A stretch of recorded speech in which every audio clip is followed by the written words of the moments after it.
بسم اللہ الرحمن الرحیم۔ السلام علیکم ناظرین، میں ہوں اویس علی اور آپ دیکھ رہے ہیں اویس علی یوٹیوب چینل۔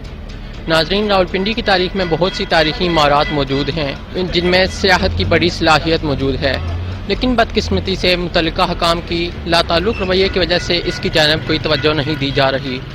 ناظرین، خطہ پٹوار میں پھیلے ہوئے بہت سے بلے بسرے آثار قدیمہ میں سے ایک بہت ہی اہم قلعہ روات بھی ہے، جو کہ راولپنڈی صدر سے 18 کلومیٹر اور گیگا مال سے تقریباً 5 کلومیٹر کے فاصلے پر جی ٹی روڈ روات بازار میں واقع ہے۔ لفظ روات عربی زبان کے لفظ رباط سے نکلا ہے، جس کے معنی ہے سرائے۔ اس عمارت کا ڈیزائن سرائے سے ملتا جلتا ہے، اس لیے یہ ماننے میں کوئی مذائقہ نہیں ہے کہ اس عمارت کو سرائے کے طور پر ڈیزائن کیا گیا تھا، یعنی بنایا گیا تھا، اور اسے بعد میں قلعے کے طور پر استعمال کیا گیا۔ ناظرین، آج میں آپ کو تقریباً 550 سال پرانے اس روات قلعے کے بارے میں بتاؤں گا اور اس کے متعلق تھوڑی تاریخ کی معلومات بھی شیئر کروں گا۔ تو چلیے ناظرین، آگے بڑھتے ہیں۔ یہ روات قلعے کا انٹرنس دروازہ ہے، یہاں سے انٹر ہوتے ہیں۔ ناظرین، ہم یہ قلعے کے اندر پہنچ چکے ہیں، تو ابھی میں آپ کو یہاں کی سیر کرواؤں گا۔ یہ قلعہ یا سرائے گکھڑ قبیلے کے سردار سلطان سارنگ خان نے 1532 میں افغان بادشاہ شیر شاہ سوری کے خلاف دفاع کے طور پر تعمیر کیا۔ اس وقت اس میں ایک مسجد بھی بنائی گئی تھی، جو کہ اب بھی موجود ہے۔ اس میں کمرے بھی موجود ہیں، مسجد بھی موجود ہے، اور سلطان سارنگ خان اور ان کے اہل خانہ کی قبریں بھی موجود ہیں۔ ناظرین، خطہ پٹوار کے حکمرانوں، امراء اور سرداروں نے ایسے متاثر کن قلعے، حویلیاں، مقبرے اور مساجد تعمیر کیں جو کہ ان کے سیاسی اثر و رسوخ اور مضبوطی کا باعث بن گئیں۔ تو اب میں آپ کو اس کی تاریخ کے متعلق بتاتا ہوں۔ ناظرین، سارنگ خان گکھڑ قبیلے کے دوسرے سلطان تھے۔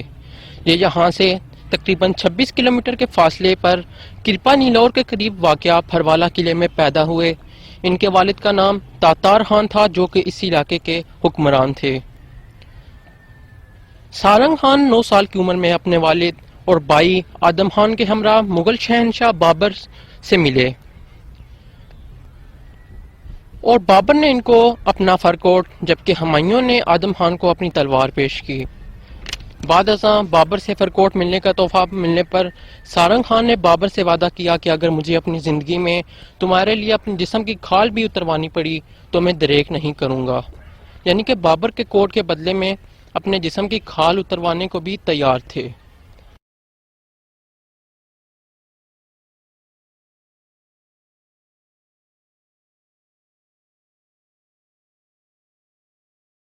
ناظرین، آپ دیکھ سکتے ہیں یہ سلطان سارنگ خان کی قبر ہے، اور ان کے ساتھ ان کے اہل خانہ کی قبریں موجود ہیں۔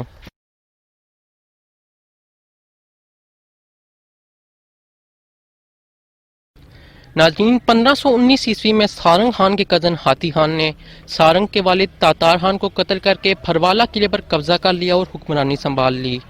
سارنگ خان اور ان کا بھائی آدم خان جان بچا کر دان گلی کلر سیداں چلے گئے۔ بابر نے یہ سنا تو اس نے پھروالا پر حملہ کیا۔ اسی دوران ہاتھی خان کو زہر دے کر ہلاک کیا گیا، اور 1520 عیسوی میں اس کی وفات کے بعد سارنگ خان قبیلے کے سردار یعنی کہ سلطان بن گئے۔ سارنگ خان کے 16 بیٹے تھے۔ ناظرین، گکھڑ پچھلے 500 سال سے اس علاقے میں حکمرانی کر رہے تھے۔ سن 1002 میں جب محمود غزنوی نے ہندوستان پر حملہ کر کے ہندوؤں کو شکست دی تو اس کی فوج میں افغانستان کے حکمران قابل شاہ کا بیٹا گکھڑ شاہ تھا، جو سپاہ سالار کے طور پر شامل تھا۔ یہ علاقہ فتح کر کے غزنوی واپس چلا گیا، جبکہ گکھڑ شاہ نے یہاں حکومت سنبھال لی۔ یہاں قابض ہو کر گکھڑ شاہ نے سب سے پہلے پھروالا قلعہ تعمیر کیا۔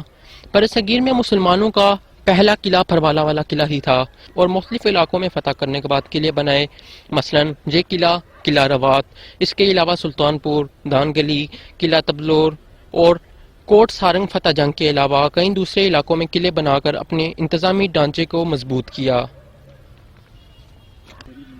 ناظرین، اب چلتے ہیں اس عمارت کی جانب، جو کہ 12 دری نما عمارت ہے۔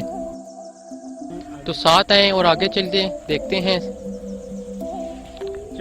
ناظرین، یہ 12 دری نما عمارت جو ایک لازوال شاہکار ہے، چلیں آئیں چلتے ہیں اس کے اندر اور آپ کو دکھاتا ہوں. آپ دیکھ سکتے ہیں کہ کتنی بڑی عمارت ہے.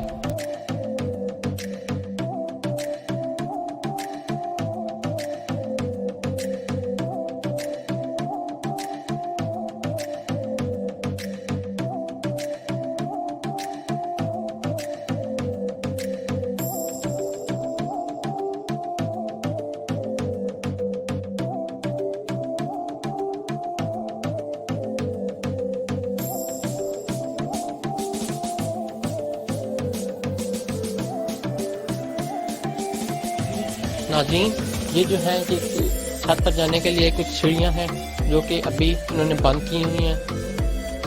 اندر سے آپ کو دکھاتا ہوں. ناظرین دیوار کی چوڑائی دیکھیں کتنی زیادہ چوڑائی ہے اور بہت ہی مضبوط دیواریں ہیں اس قلعے کی. اور یہ جو 12 درین عمارت ہے اس کو آپ اندر سے دیکھ سکتے ہیں.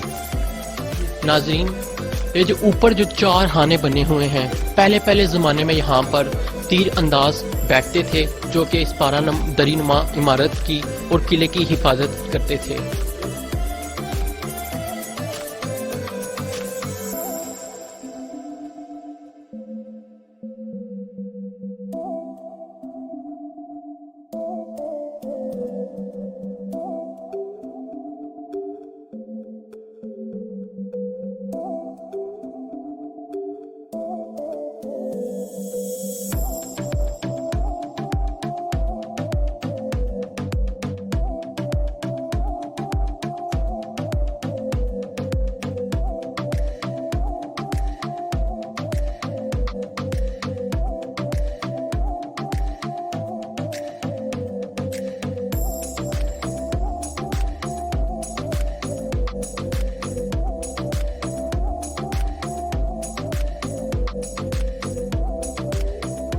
گکھڑوں نے 1002 سے 1765 عیسوی تک برصغیر کے ان علاقوں میں حکمرانی کی اور مغلوں کے ساتھ خوب دوستی نبھائی اور ان کو ہر ممکن مدد دی اور بیشتر لڑائیوں میں ان کا ساتھ دیا.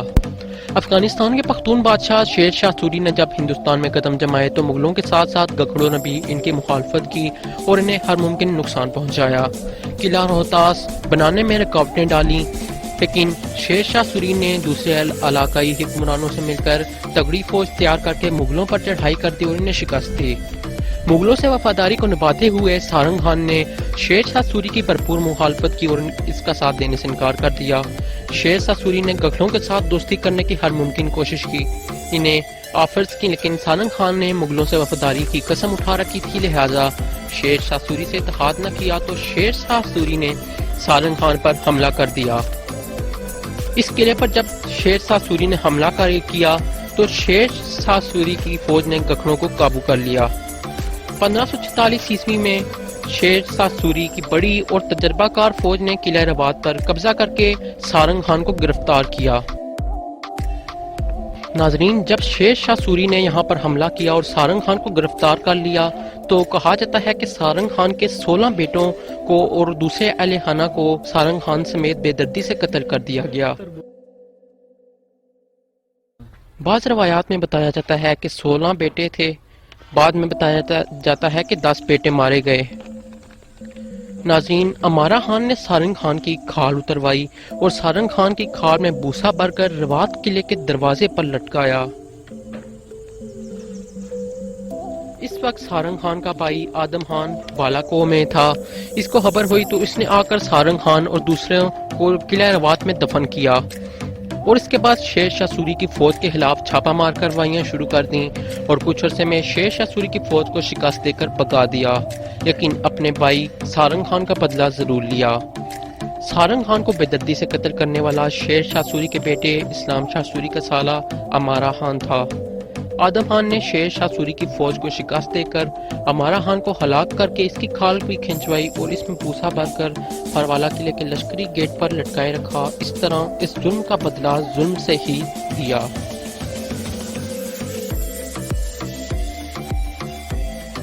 ناظرین جیسا کہ میں نے آپ کو پہلے بتایا کہ یہ قلعہ جو تھا یہ سرائے کے طور پر بھی استعمال کیا گیا، تو اس میں کچھ بہت سے کمرے بھی موجود ہیں جو آپ کو ہم دکھائیں گے.